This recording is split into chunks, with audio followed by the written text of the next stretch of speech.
আরেক ছাত্রনেতা অনির্বাণ দাস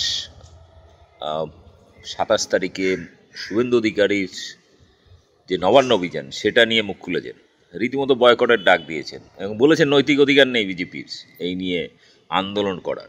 তো আরজিকর কাণ্ড নিয়ে এই মুহূর্তে পশ্চিমবাংলার প্রায় সমস্ত ছাত্র সংগঠন এবং রাজনৈতিক দলগুলো তারা কিন্তু বয়কট করে দিয়েছে। গতকাল হাইকোর্টও শুভেন্দু অধিকারীর পক্ষে দাঁড়িয়ে গেছেন। অশান্তি হবে, পরিস্থিতি গরম, চারিদিকে অশান্তি চলছে, তারপরেও কলকাতা হাইকোর্টের এই অবস্থান ন্যাক্কারজনক।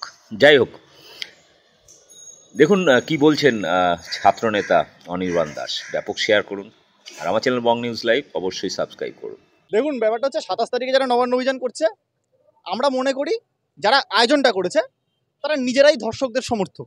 এবার ধর্ষকদের সমর্থক এবং নিজেরাই ধর্ষণ করে এসছে এরকম কিছু মানুষও হয়তো হাঁটবে, তাদের সাথে তো একই সাথে ধর্ষণ বিরোধী মিছিলে হাঁটা যায় না। এর আগে যখন মণিপুরের ঘটনা ঘটছিল কোনো এরকম অভিযান দেখা যায়নি। যখন হাতরাসের ঘটনা ঘটেছে তখন কোনো অভিযান দেখা যায়নি। এখন দেখা যাচ্ছে যখন পশ্চিমবঙ্গেও একই রকম ন্যাক্কারজনক ঘটনা ঘটেছে এবং সাধারণ ছাত্রছাত্রীরা এবং আপামর সাধারণ মানুষ আমরা সকলে যখন তার প্রতিবাদে রাস্তায় নামছি, এই তৃণমূল প্রশাসনের অপদার্থতার বিরুদ্ধেও নামছি এবং একই সাথে এই রেপ কালচারের বিরুদ্ধেও নামছি, তখন সেটাকে একটা ফায়দা তোলার জন্য এই বিজেপির কিছু বুড়ো ভামরা ছাত্র সেজে মিছিলে নামা শুরু করেছে। এখন দেখা যাচ্ছে সন্ময় বন্দ্যোপাধ্যায়, তার বয়স এখন 65, তারা এখন ছাত্রনেতা হয়ে গেছে। দিলীপ ঘোষ, সে এখন ছাত্রনেতা হয়ে গেছে। এই ধরনের ছাত্রনেতাদের সাথে আমরা চাই না। আমরা ছাত্রনেতা চাই যারা এখন স্কুল কলেজে পড়ছে, যারা সেই স্কুল কলেজে থেকে এই তৃণমূলের অপশাসনের বিরুদ্ধে আওয়াজ তুলছে, তৃণমূলের গুন্ডার বিরুদ্ধে আওয়াজ তুলছে, টিএমসিপি যে স্কুল কলেজগুলোতে যে ভয়ের পরিবেশ তৈরি করেছে তার বিরুদ্ধে আওয়াজ তুলছে স্কুল কলেজে দাঁড়িয়েই। সেই সকল ছাত্রনেতাকে আমরা চাই। আমরা কোনো দিলীপ ঘোষের মতন বুড়োভাম ছাত্রনেতাকে চাই না, যারা চিরকাল হাতরাসের মতন গণধর্ষণকে লুকিয়েছে, যারা মণিপুরের মধ্যে যে নগ্ন করে একটি মেয়েকে হাঁটানো হয়েছিল সেটাকে ছোট ঘটনা বলেছে যে মণিপুরের কথা পরে ভাববেন। এই ধরনের স্টেটমেন্ট যারা দিয়েছে তারা বেসিক্যালি ধর্ষণের সমর্থক। তারা যে আদর্শে বিশ্বাসী তারা সেই ধর্ষণকে সমর্থন করে। আমার মনে আছে একটা ঘটনার কথা বলি। আসিফা কিছুকাল আগে একটা রেপ হয়েছিল, আসিফা বলে একটি মেয়ে। আমরা জানি যে সেই আসিফাকে, একটি বাচ্চা মেয়েকে দীর্ঘদিন ধরে একটা জায়গায় বন্দি করে রেখে দিনের পর দিন ধর্ষণ করা হয়েছিল। আমরা জানি বিলকিস বানুর কথা। সেই বিলকিস বানুর যারা রেপিস্ট তারা যখন জেল থেকে ছাড়া পায়, জেল থেকে বেল পায়, তাদেরকে বিজেপির নেতারা তাকে মালা দিয়ে তাদেরকে বরণ করে নিয়েছিল। সেই সকল নেতাদেরকে দিয়ে কি আজকের ছাত্র আন্দোলন পরিচালিত হবে? সেই সকল নেতাদের দিয়ে কি ধর্ষণ বিরোধী আন্দোলন করা সম্ভব? একেবারেই সম্ভব না।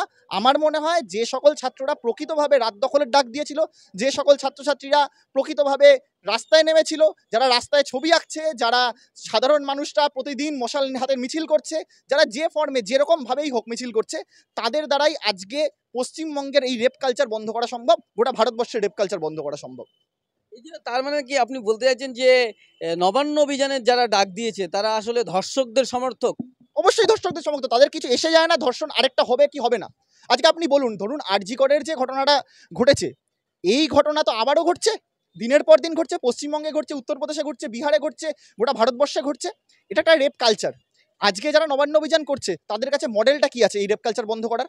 তারা কি বলতে পারবে যে হ্যাঁ আমরা এটা চাই, এইভাবে এইরকমভাবে সমাজ পরিবর্তন হলে এই সমাজের ধর্ষণকামী মানুষগুলো আর ধর্ষণ করবে না? এইভাবে প্রশাসনকে নির্দেশ দিলে যে আর প্রশাসন এমন শক্ত হবে যে প্রতিটা মানুষ সুরক্ষিতভাবে ঘুরে বেড়াতে পারে? তাদের কাছে কোনো মডেল আছে? মডেল নেই।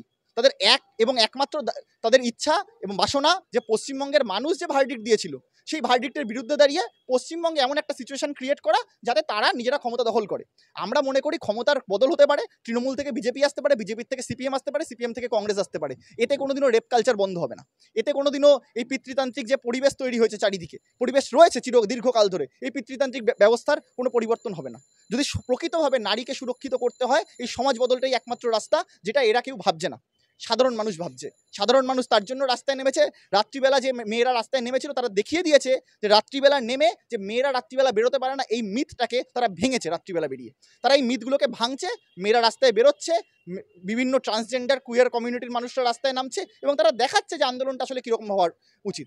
এই আন্দোলনের স্রোতেই যাইবে এবং আমি চাই যে পশ্চিমবঙ্গের সাধারণ মানুষ যারা এই আন্দোলনের সমর্থনের রাস্তায় নামছে, সমাজ বদলের স্বপ্ন দেখে যে এই সমাজে কোনো ধর্ষণ হবে না, কোনো মেয়ের দিকে কটু কথা কেউ বলবে না, কোনো মলেস্টেশন হবে না, সেই আন্দোলনে যারা নামছে তারা কোনোভাবেই যেন 27 তারিখে না যায়। কারণ 27 তারিখটা বেসিক্যালি দিলীপ ঘোষের আন্দোলন, বুড়োভাম সুকান্ত মজুমদারের আন্দোলন, বা আমাদের শ্রমিক লাহিড়ী থেকে শুরু করে যারা আছে, শ্রমিক ভট্টাচার্য থেকে শুরু করে যারা আছে, সেই সকল বিজেপি নেতাদের আন্দোলন। এই সকল সাদা চুলের ছাত্রনেতাকে আমরা চাই না।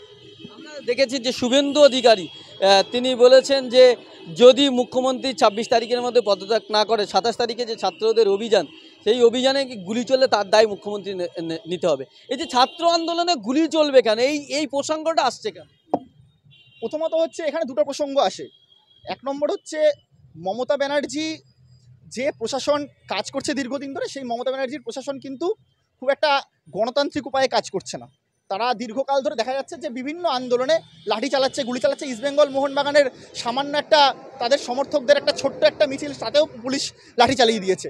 ফলে এই আশঙ্কা করা যায় যে কোনো আন্দোলনে লাঠিগুলি চালাতেই পারে মমতা ব্যানার্জির প্রশাসন, কারণ মমতা ব্যানার্জির এই মুহূর্তে দাঁড়িয়ে এই গণ আন্দোলনের চাপে মমতা ব্যানার্জি কোণঠাসা হয়ে আছে।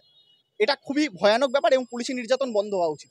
কিন্তু অপরদিকে এটাও আশঙ্কা যে শুভেন্দু অধিকারী বা দিলীপ ঘোষটা এরা জানে যে এরা এমন একটা কিছু ঘটনা ঘটাতে পারে যেটাতে পুলিশ বাধ্য হয়ে গুলি চালাবে।